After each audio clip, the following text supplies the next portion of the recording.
Lips is Tony González from Made in Metal. And today we are going to talk to Steve Lips Kudlow, the vocal in Anvil. How are you, Lips? How's it going, man? Perfect. Let me tell you that the first time I read about the band was in a Mexican magazine called Heavy Metal Subterráneo. And I remember the article mentioned your lips movement on the stage. I am who I am. I have read different interviews that some medias have with you, and you always say, I am who I am. I am who I am. What the hell? Who Yes. else would I be if I'm not, you know? I have read different interviews with the band, and in most of them, the bass player is mentioned. In this CD, there is a song called T-Back, where the bass player is remarkable and someone to hate too. And tell me, do you finally found a good bass player for the band, Chris Robertson? Yeah, that guy's awesome. Really, really awesome. On so many levels. It's wonderful to have the right guy. It makes a huge difference. And I appreciate the fact that you notice it. That means everything to me, because yeah, no doubt, eh? Come on. Who plays bass like that? Holy shit. And tell me, apart from this song, is there another song when you consider the bass player works really hard? Well, Wizard's Wand on this album, listen to the bass playing on that. Or there's a multitude of places that you go and listen to that bass playing. Holy shit. It's quite remarkable. And it's not just the bass playing, it's the singing, you know, backup vocals, you know, giving us a huge ability that we're still barely utilizing, because it's actually beyond the parameters of what people would find acceptable for Anvil. And what does that mean? It means like you can't have barbershop quartet singing for Anvil music, okay? That's what I'm trying to say. But the ability is there to do it. That's what I'm trying to tell you. Yeah. And that's what Chris brings. So you can do any harmony for any song and any part multiple times flawlessly and instantly, that's really remarkable. Like, it's, in fact, if sometimes when I have to learn a vocal line and it follows a different notation, at first I have difficulty in hearing it in my head. So, and it's usually because it's in a harmony of what I was originally singing. So what we do is Chris sings the part, and then I listen to it and copy it. Because that's amazing. That's amazing stuff, to be able to do that instantly and follow a whole new, like create a whole new composite melody line instantly. I'm like you would on an instrument, but he's doing it with his voice. Sorry, man, you don't get that. That's not that common to get that but this guy, that's what he can do, and that's what he does. And you know, he lives with a guy who has a recording studio in the basement, and Chris is the house background vocalist. And that's how he gets all of his practice. So it's a big deal. We got very lucky, very, very lucky indeed. You mentioned the Frank Marino influence in a song called Glass House from Legal at Last. Yes, Frank Marino. Yes. Yes, and tell me, are you a fan?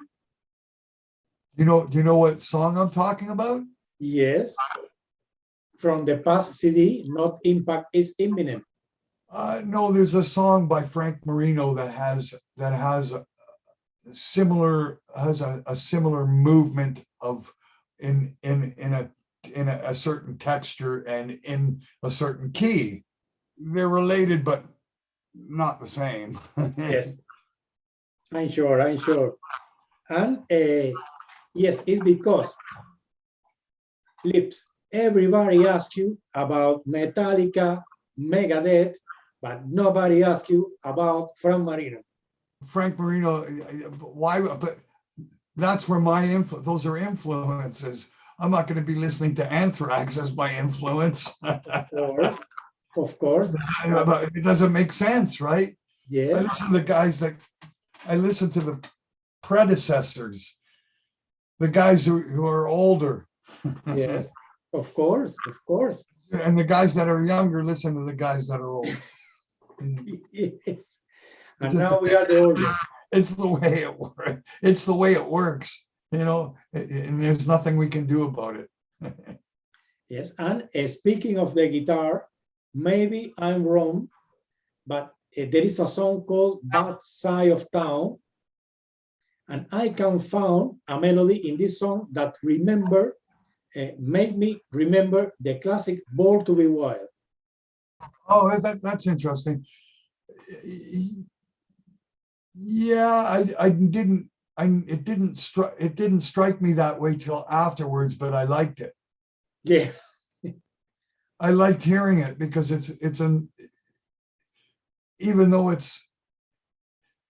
well, first of all, the theme of Bad Side of Town, right? Yes. I think the theme of the song, in a sense, kind of, Born to Be Wild. You can be wild on the bad side of town. You know what I mean? Yes. And it just seemed like a really cool little melody thing to use to bring in the solo in and out of the actual song. This is one of my favorite songs in the new CD. Okay. Bad Side of Town. But there is another that to me was really funny, that it was Gomez. Okay, Gomez, right? Because Gomez is T-Bag with Orr's arrangement, no? Yeah, same thing, yes. Yes. So why did you decide to call it Gomez? Because of Gomez Addams family. Oh. Da-da-da-dun. Da-da-da-dun. Da-da-da-dun. Da-da-da-dun. Da-da-da-dun. The Addams family. Everybody's heard what I just did, right? You've heard that before. Yes. The Addams family started when Uncle Fester farted. They really are retarded. The Addams family. Da-da-da-dun. Gomez is a character in Addams family. Right. That used to blow up. He'd blow up train sets. Yes. And what it was is the guy who made the Anvil movie, we gave him two nicknames. Teabag when he was 15, and then when he grew up after the movie became successful, he started bragging that he's got the best train set and all the other kids on the street are coming to see it. So we called him Gomez Addams because Gomez Addams is known for having train sets that he blew up with dynamite in his attic. Yes. He's a crazy eccentric. So we just started calling Sasha Gomez. So what happened was when we went and recorded we recorded Teabag first. And when we did that, the producers insisted that we get a horn section. And I didn't want to. And we got it down to the point where we did do it. And when we did do it and they brought it to me at the end, I went, well, we got to use both. And we'll call the first one Teabag and the second one Gomez, the before and after, right? It seemed like a simple answer. So that's how they got their names.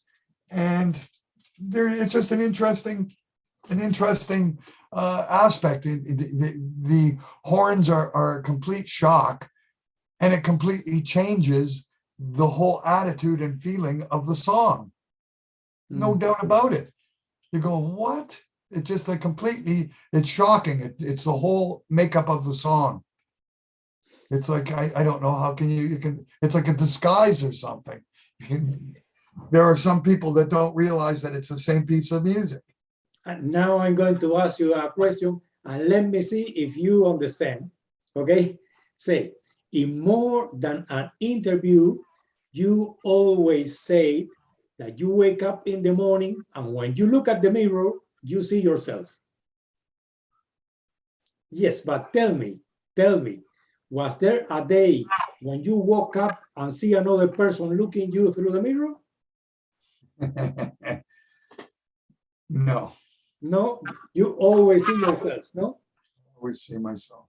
You see yourself. And I can live with myself. I have to. No choice. You know, no regrets. But was there a decision taken in the past that maybe now you will change if you have the opportunity to do it? No. No? You have no. Even the wrong decisions? Wrong decisions? No, yes. There were no wrong decisions. Never. There were no wrong decisions, man. You know? Never? Not when everything works out and that's where it led, there's no wrong decisions. You can't fix the past. No. So you can't say, you can only live for the future and what you make of the future and how you got there. So, and you wouldn't get there had the past not led you there. So no, you cannot sit in judgment of your past and say, you can't go shoulda, woulda, coulda. Can't do that. You can't fix that, especially the human element. You can't go back. I knew I shouldn't have fucked that girl. You know what I mean? You can't, you did it. You can't undo it. You know what I'm saying? There's things in life, you can't undo it. Yes, I always complain for this. I didn't fuck that girl. Yes. Yeah, right. Exactly. Yes. And then I fell in love, and look at what that did. Yes. Yeah, right. But I was thinking, Lips, that maybe you will change the opportunity to play in Motorhead when Let Me Call You to take the position of Fast Eddie Clarke, because this will give you more visibility.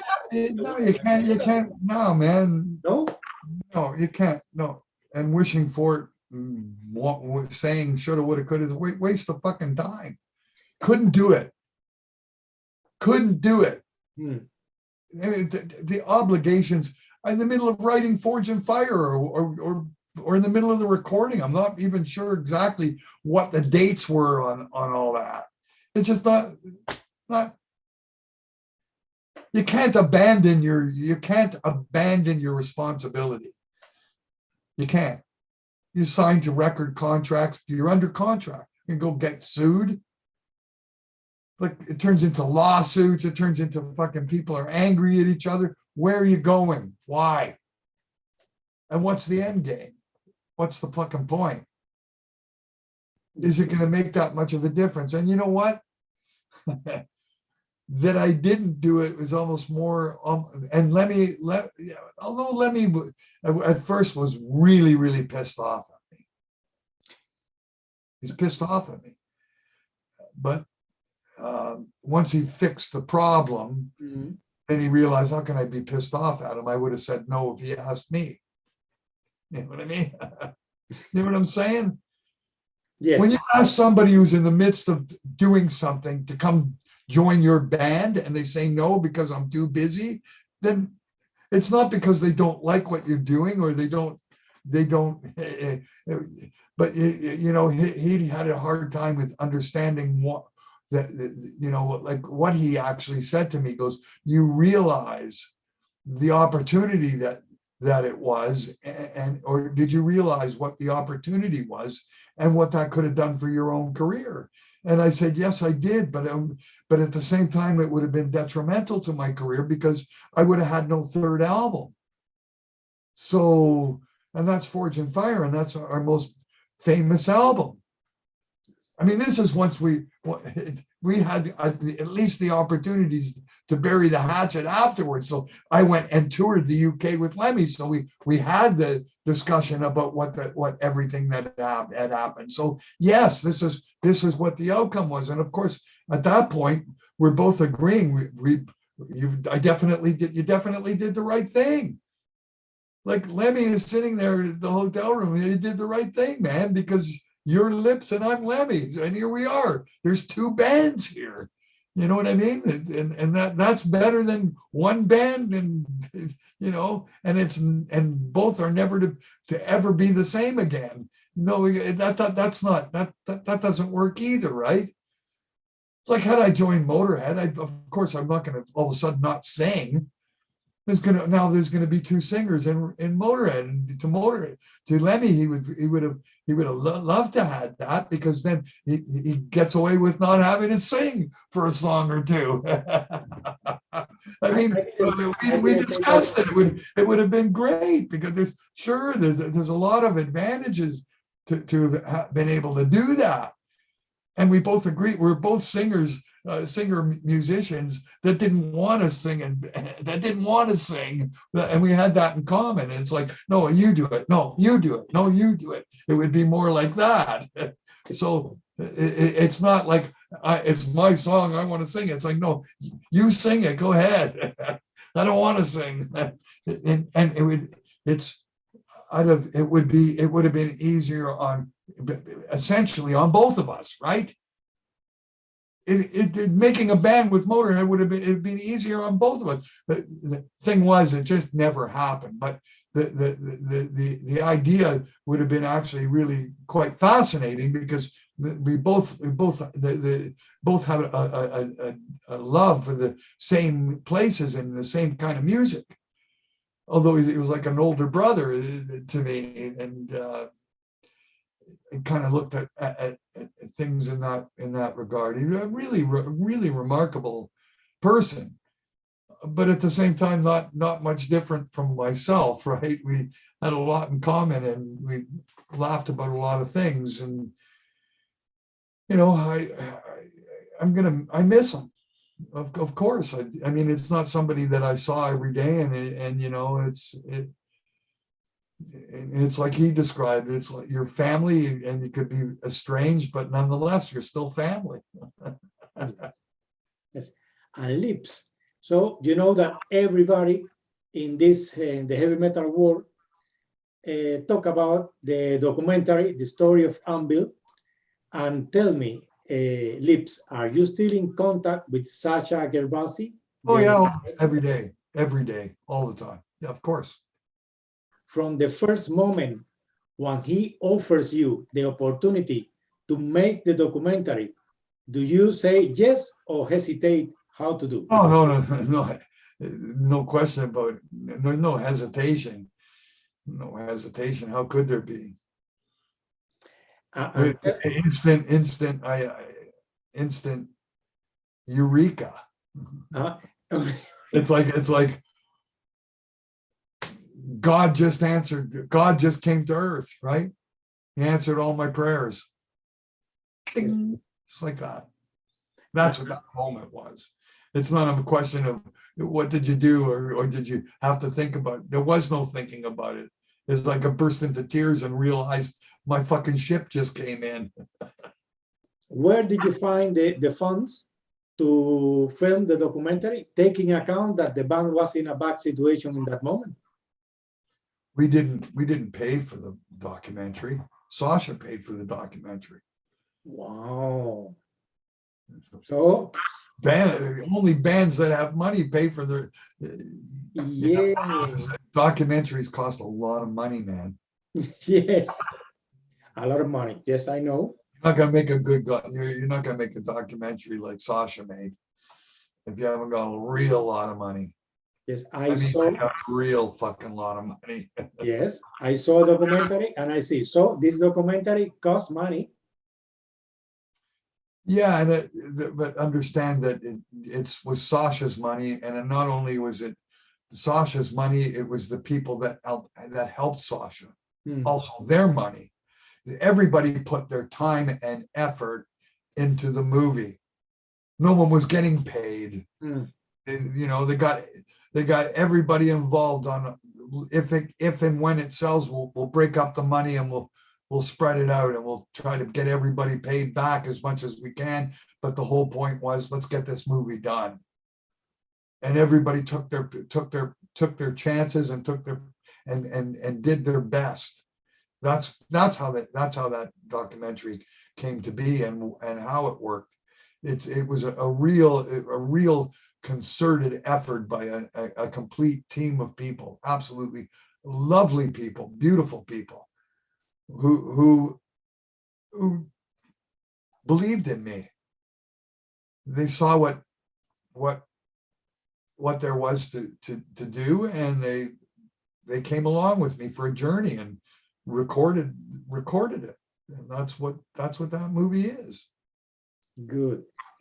And now that Anvil is finally living from its musical career. Oh yeah, absolutely. Yes, but how do you spend your money? Do you have a big mansion, cars, women, collector?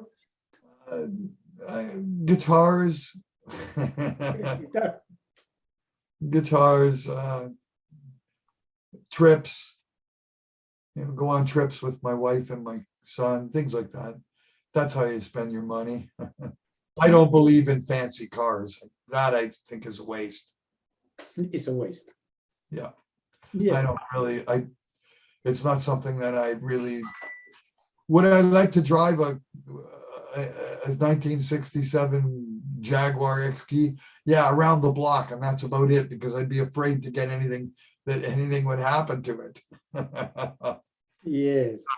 So, and I have seen that next June, the band start an American tour, and only in June, you will play in 22 venues, and in July, 18 venues. How can the band maintain this energy day after day? And it's not even a job. Come on, man, I'm working an hour and a half a day. No. It's an hour and a half a day of work. But like when it really comes down to it, and we're trying to make it that. So that means relax, take it easy and then you got an hour and a half of work, and then you got to get to the next gig and you got an hour and a half of work. That's what that is. So the whole thing is you got to make that as comfortable as you possibly can for that hour and a half of work. But ultimately, it's an hour and a half workout. It's a workout, like a physical workout. Yes. Ultimately. So, but you got to baby yourself, eat properly, sleep properly, and do your best. That's how you maintain it. How else? And not get drunk. I don't drink. Yeah. Never drink. Never have. Never. Not interested. Try not to get sick. You know. I mean, I've had COVID twice. I've had 4 vaccinations. I'm not worried about getting COVID. You know, I'm just worried about, too much work and it becoming difficult on the throat. You know, you're a human being. People, it's amazing how unforgiving an audience can be. Absolutely ridiculous, Perfectly. Maybe a singer is sick and he's fucking going through the agony of performing for you, but he's sick, but he's doing the best he can. Leave him alone. What are you gonna say? Oh, now he can't sing. No, he's sick. Anyway, but you try to do your best to stay healthy and do your best. That's it. I mean, how are you gonna get through it? How does anybody get through it? Professional, that's what you do. Thank you very much. I enjoyed this interview a lot you are really the person that I always thought that you are.